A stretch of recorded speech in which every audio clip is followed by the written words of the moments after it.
You are smart. You know you are smart, and yet something is not adding up. The people around you who seem to be doing better, you have looked at them closely. They are not more intelligent than you. Some of them are clearly less intelligent than you. They make decisions you would not make. They simplify things you would never simplify. They move forward when you are still thinking. And they are ahead. This bothers you more than you want to admit. Because if intelligence is the thing that is supposed to matter, and you have it, then why does it feel like it is working against you? Here's what the research says. And it is going to be uncomfortable. Intelligence predicts a narrow set of outcomes very well. It predicts academic performance. It predicts performance on cognitive tests. It predicts income up to a point, roughly the 75th percentile of earners, after which the correlation breaks down almost entirely. Beyond that, intelligence becomes a weak predictor.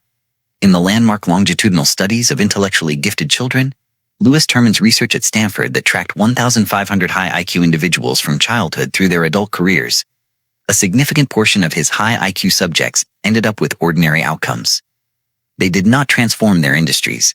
Many did not distinguish themselves at all. Meanwhile, some of the most impactful people of the 20th century had IQs that would not have qualified them for Terman study. Intelligence without direction is just processing power with nowhere to go. The first trap is what psychologists call analysis paralysis, but the mechanism underneath it is more specific than that phrase suggests. Smart people see more variables. They model more outcomes. They hold more possibilities in working memory simultaneously. This is genuinely useful in contained, bounded problems. Real life is not a contained, bounded problem. When the variables are infinite and the information is incomplete, which describes almost every meaningful decision, the ability to see more possibilities becomes the ability to generate more reasons not to act. The same cognitive machinery that makes you good at chess makes you dangerous to yourself in an open-ended situation. Carol Dweck at Stanford spent decades studying what separates people who develop from people who stagnate. Her finding, distilled, the people who were consistently told they were smart became more risk-averse over time, not less. Because smartness is an identity, and an identity can be threatened. Trying something you might fail at risks the story you tell about yourself. The people who were praised for effort, for strategy, for persistence, they developed differently. They had less to protect. They could fail without it meaning something about who they were. If your intelligence is the core of your identity, every failure is an attack on your foundation. So you stop taking the swings that could lead to failure. And without those swings, the intelligence sits unused. Impressive but inert. The second trap is something the psychologist James Flynn noticed when studying IQ trends over the 20th century. IQ scores have risen dramatically over generations, the Flynn effect. And one reason is that modern education has made people very good at abstract, decontextualized reasoning, at thinking about hypotheticals, at working with concepts removed from the messy specifics of real situations. Success, in almost every domain, requires the opposite. It requires the ability to move from the abstract back into the specific, to take an idea and convert it into an action in a particular place, with particular people, under particular constraints, with imperfect information. Smart people often live at the level of the concept. They understand something in principle. They can explain it. They can debate it. They can see its flaws and limitations. But the move from understanding to doing, from the map to the territory, is where the intelligence stops helping and something else has to take over. That something else is execution capacity. And execution capacity is not a cognitive gift. It is built through repetition, through tolerance for boredom, through the willingness to do things badly at first, because doing them badly is the only way to eventually do them well. Intelligence does not shorten this process. It often lengthens it, because smart people resist the phase where they are not yet competent. The third trap is the subtlest. Psychologist Richard Nisbett at the University of Michigan has spent his career studying judgment and intelligence.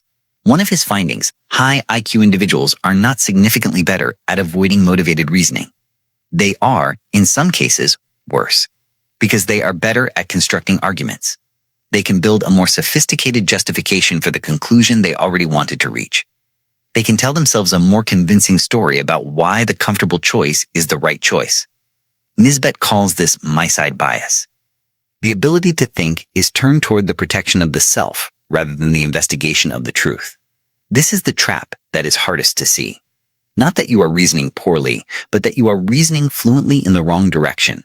and the fluency itself feels like rigor. None of this is fixed. These are patterns, not destinies. The research on what actually converts intelligence into outcomes points to a consistent set of factors. The psychologist Angela Duckworth's work on grit, the combination of passion and perseverance for long-term goals, shows this as a stronger predictor of achievement than IQ in almost every domain she studied, from military training to spelling bees to academic performance. The correlation between grit and IQ is essentially zero. They are independent. You can be highly intelligent and low grit. You can be low intelligence and high grit. The people who convert their intelligence into outcomes tend to be both. The management researcher Heidi Grant Halverson, building on Dweck's work, found that people who set approach goals defined by what you are moving toward, consistently outperform people who set avoidance goals defined by what you are trying not to become. Smart people often set avoidance goals. They want to not fail. They want to not be wrong. They want to not be exposed as less than they appear. Every goal framed around avoidance is a goal with intelligence in the service of protection. You are smart. That is not the problem.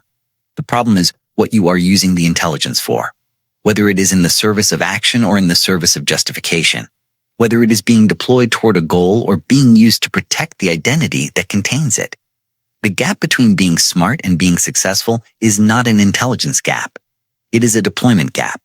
And the deployment is a choice, made and remade every time you decide whether to move or to think a little longer about moving. You have thought long enough. You know that already. That is the thing about being smart. You always know, before you are ready to admit it, exactly what needs to happen next.